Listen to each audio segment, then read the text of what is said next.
hakuja kwa ajili ya kupambana na mimi. Hicho kivuli kilivyotokea nilipambana nacho sana. Bahati mbaya kilinizidi nguvu.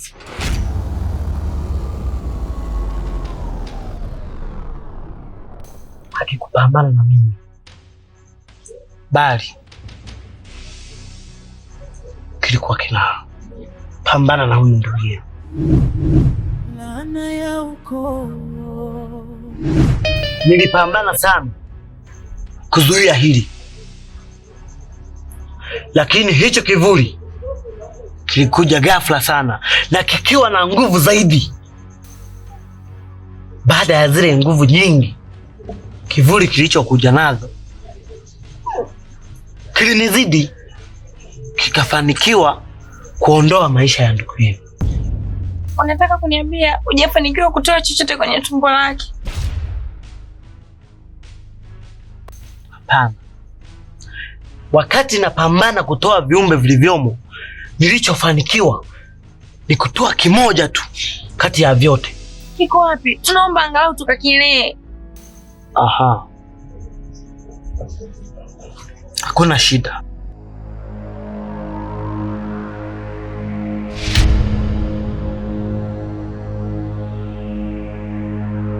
Hiki ndicho kiumbe pekee nilichofanikiwa kutoa katika tumbo la huyo mwanamke. Naogopa kiumbe cha ndugu yenu? Mtaalamu, ina maana hichi ndio kiumbe ambacho umetoka kwenye mwili wa T peke yake? Kamata! Na wewe pia unakiogopa kiumbe cha ndugu yako?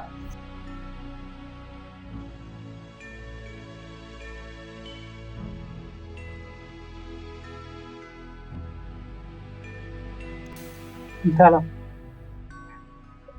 ina maana anaweza kuongea? Kinawezaje kuongea hali ya kuwa nimekwambia hicho ni kiumbe kilichowekwa katika tumbo la ndugu yako, si binadamu, hivyo hawezi kuongea. Na vipi kama nitamfuga, ataishi ama atakufa?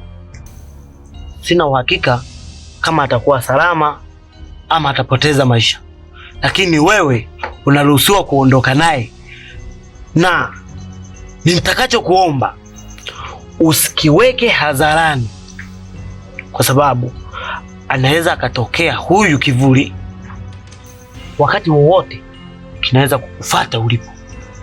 Sasa basi, cha kumshukuru Mungu, nimetambua ni kivuli cha nani.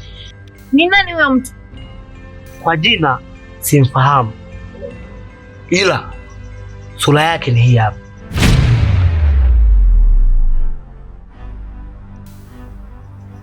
Huyu si Mary huyu? Ndiyo, ni yeye.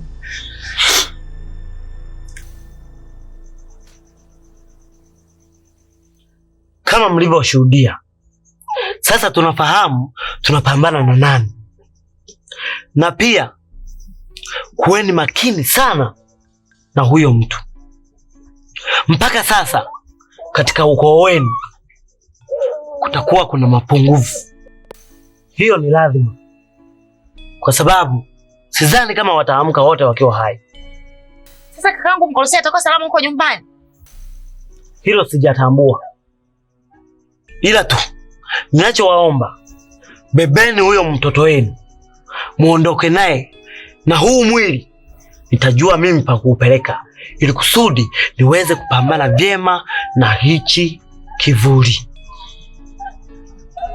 Naweza kwenda. Akabeje gange nayo pula mabuganga mwananki unene nalipula mabuganga.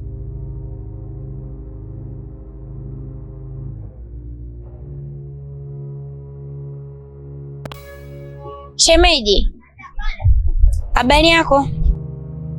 Salama, kwema? Salama. Tuachane nao yote uliyowahi kunitendea. Sasa naweka pembeni. Shemeji, nataka nikuulize. Hivi unajua kama mwanamke unayeishi naye Mary ni mchawi, sijui ni jini, shetani, mtu yani wa ajabu ajabu ambaye anapotea potea tu kimazingara? Shemeji, mbona kama unanichanganya? Mke wangu mimi sio mchawi. Shemeji, ninachokiongea inabidi unielewe, tena unielewe kwa undani. Mary ni mchawi, na kama si mchawi basi ni jini yule mwanamke umeoa. Kwa sababu hapa ninavyozungumza, nadhani mimi familia yangu unawafahamu. Kuna yule ndugu yangu alikuja kwenu kuomba hifadhi, anaitwa Tata. Uwezi amini mpaka leo Tata kapotea mazingira ya kutatanisha. Mumewe Lastiboni ambaye alikuwa ni ndugu yake kapotea mazingira ya kutatanisha.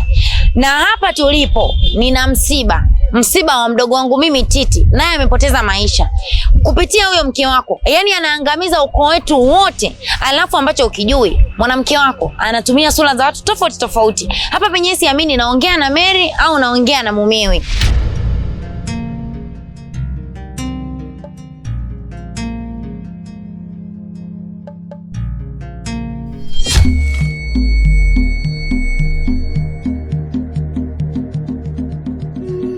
Mary, ni wewe tena? Siamini macho yangu mama, siamini macho yangu. Paki, bado hujahitaji kuniomba msamaha. Kwani unasema hivyo? Mary, kama wewe ndo chanzo cha haya yote ninayoyapitia, niko chini ya miguu yako. Tafadhali, naomba unisamehe. Inaonekana bado hujahitaji kuniomba msamaha. Ukitaka kuniomba msamaha, utanitafuta. Mungu wasamehe, utuondoe, ni laana ya ukoo, ye Mungu.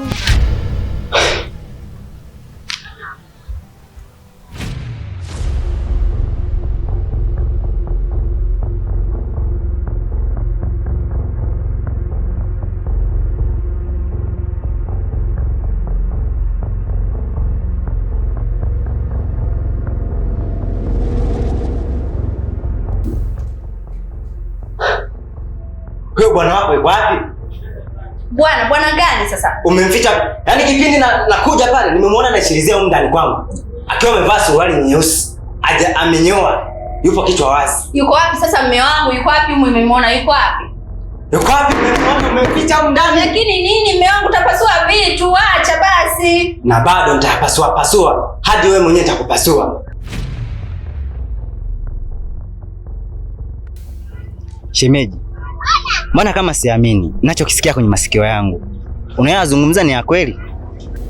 Nenda kakae naye chini umwambie. Kama familia yetu imemkosea chochote au kwenye ukoo wetu kuna mtu aliwahi kumkosea, basi tuko chini ya miguu yake atusamee.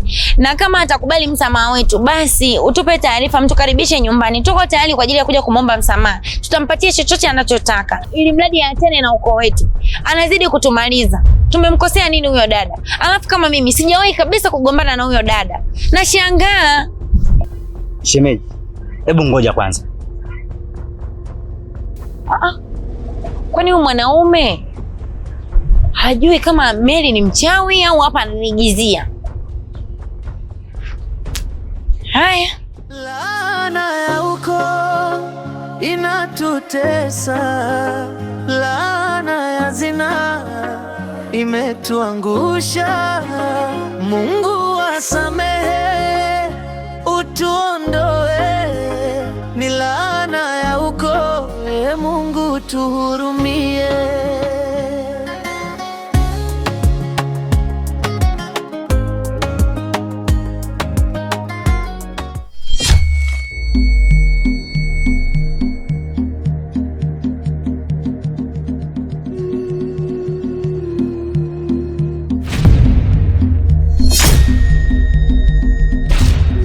Mungu wasamehe, utuondoe, ni laana ya ukoo, Mungu tuhurumie.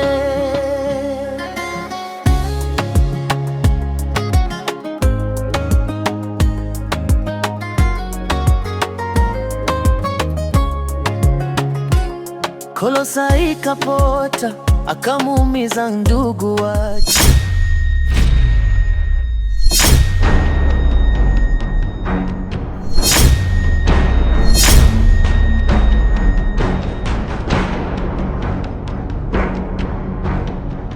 Mganga, unamaanisha sasa hivi tuko huru? So dakta, mko salama kabisa. Tena kikwazo ilikuwa ni yule binti ambaye hakuwa kiumbe cha kawaida, na nimeshamrudisha sehemu ambayo alistahili kuishi. Sawa. Kama tuko huru, vipi wale watu waliokufa? Kuhusu wao, yule binti aliwaweka msukule. Hivyo kama mnawahitaji, inabidi nimtoe, nimweke ulaiani, akawarudishe kuwa binadamu wa kawaida.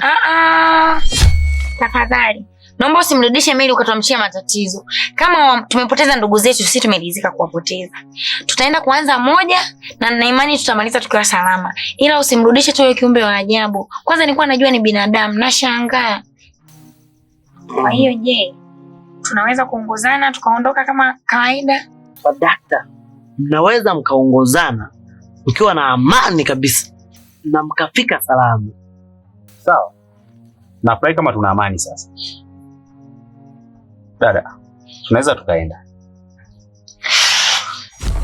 Mungu vunja minyororo, tupishe njia ya haki tuliopotea, rudisha heshima ya vizazi tulioipoteza kwa dhambi za jana na leo, tupa mwanga wa rehema